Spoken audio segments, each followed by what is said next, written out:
You know what time it is? Form factors. Time. G'day everyone, welcome back to another episode of Salmonatus Form Factors. Today, I'm going to show you how to speed map like a pro. And I don't mean pro as in a pro punter because I'm not one. Pro, just a general pro, like good at it. At least I think I'm good at it. But you can be the judge of that. So I'm going to run through some of the things I look for when speed mapping a race, and then I'm going to do a live speed map demonstration of an upcoming race. One of the things I look for is jockey intent. So in Victoria, front-running riders like Craig Newitt and Linda Meach are something to take note of because I think they're more likely to send their horse to the front.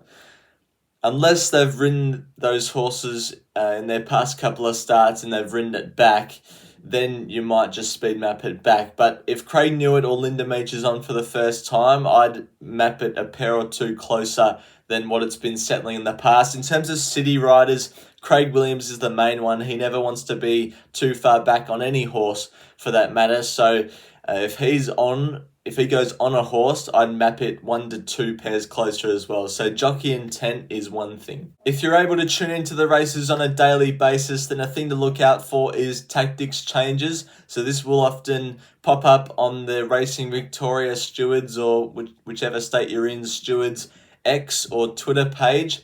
So tactics changes come through before the race, usually on race day, and usually it's horses going more forward or could be settling more back, maybe due to the track pattern or a different way they want to ride their horse, and they have to intent or signal that intent to the stewards.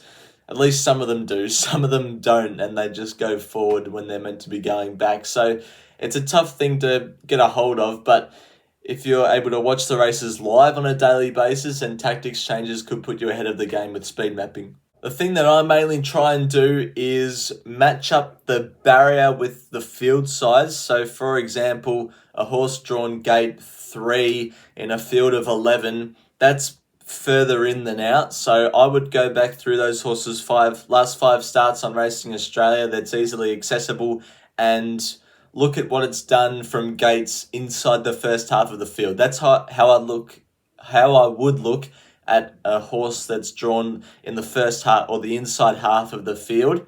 Whereas if you're like a horse that's drawn gate 3 of 11, that same horse might have had 4 of its past 5 starts drawn in the outside half of the field, and it's been getting back to almost last. And instead of thinking, well, this horse is going to settle last in this race, and the only race where it's drawn the inside half of the field, it's actually settled, let's say, on pace, then I can say, okay, this horse from this gate has the ability to settle a little bit closer than what it's been showing in its recent starts drawn wide. So that's what I try and do and how I line things up with barrier and field size. Now I'll show you a live speed map doing of an upcoming race. Race 3 at Sandown on the 2nd of July 2025, which for me at the moment is tomorrow, but by the time this video comes out, it probably would have been a couple of weeks ago. So I'm going to go through each runner and use the Racing in Sports sort of customization speed map to do this.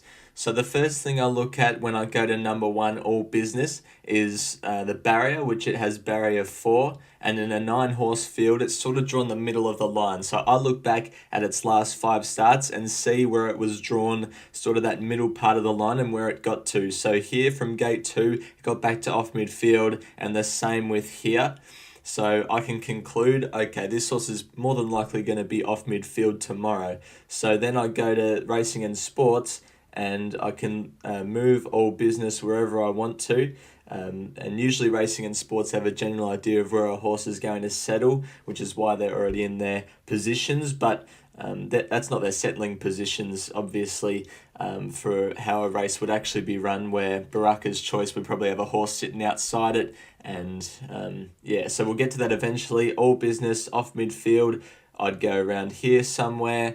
So we're going to do this with each runner first, and then we'll get to the fun part. So Butternut Princess, it's drawn gate 7, so it's drawn a little bit wider. So here it got back to last from a wide draw. Here it got to 1 out, 1 back, but it was in the second half of the field, and on these 2 occasions it got back to off midfield. So I'd give it a similar spot to All Business back here. Then we go to Shimonoseki, and we see it's drawn the outside gate, so it's drawn wide its first two starts and it's settled off midfield as well. I might put it one pair further back than Butternut Princess. Balmoral, it's drawn out wide as well. As you can see, here it drew in and it was able to settle closer, but from that wide gate we want to customize these horses' settling positions to the barrier that it's drawn and what it's done in the past from those types of barriers. So for example, its past two starts it's drawn more towards the outside than the inside, and on both those occasions it's got back to last, so I'd put Balmoral back here. Then we go to Chocolate Box, who's drawn in. When it's drawn in, it's been, or this start at Seymour, maybe this start at Sale and this start at Geelong. It's sort of got to just off midfield. I'd put it back here.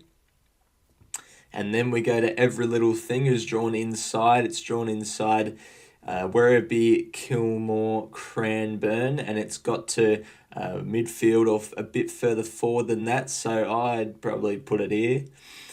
Then we get to Baraka's Choice, who's drawn inside. It led here.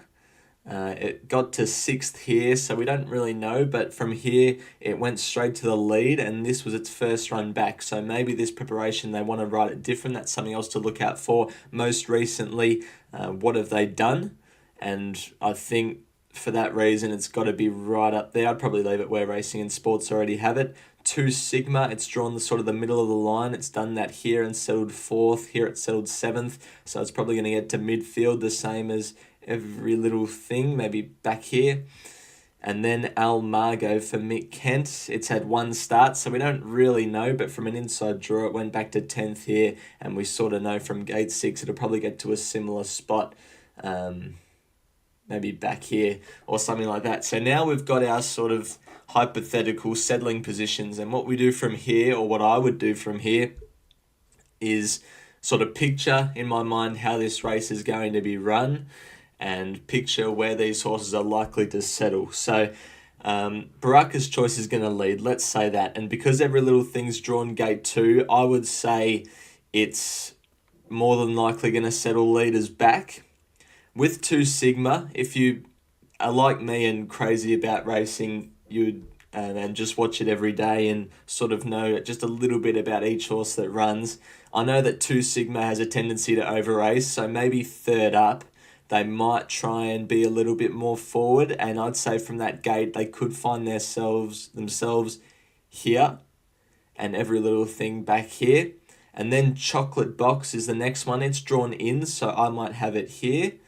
And for these horses that are likely to settle back here from a wide gate, and they're in the same sort of lines as the in terms of off midfield, Butternut Princess is in the same line as All Business, I'd favour All Business in settling more forward because it's drawn a more inside gate. So Chocolate Box, I reckon, will settle here. All Business might settle here. And then Almago is, out of those 4 horses, drawn more inside. I reckon it might go back here. Butternut Princess might go here. Shimonoseki and Balmoral might go back to the end. So that's sort of how I speed map a race, and hopefully you can watch this particular race back from the 2nd of July at Sandown and see if I've got it right. So go back to the main video now. Obviously, again, I'm not a professional. There's probably pro punters out there that have some crazy algorithmic tool to determine whether a horse has the ability to settle in a certain position. But if you're just a fun punter like me, I'd say if you follow my method, it usually gives you a good idea of how a race is going to be run and which horses will fall into certain positions. So that's going to do it for this Form Factors video. Hopefully you guys enjoyed. Leave any questions down in the comments of speed map related issues, and also leave down in the comments what sort of topic you want me to focus on for future Form Factors videos, because I'd love to hear your suggestions. Thanks everyone again for watching, and until next video, bye for now.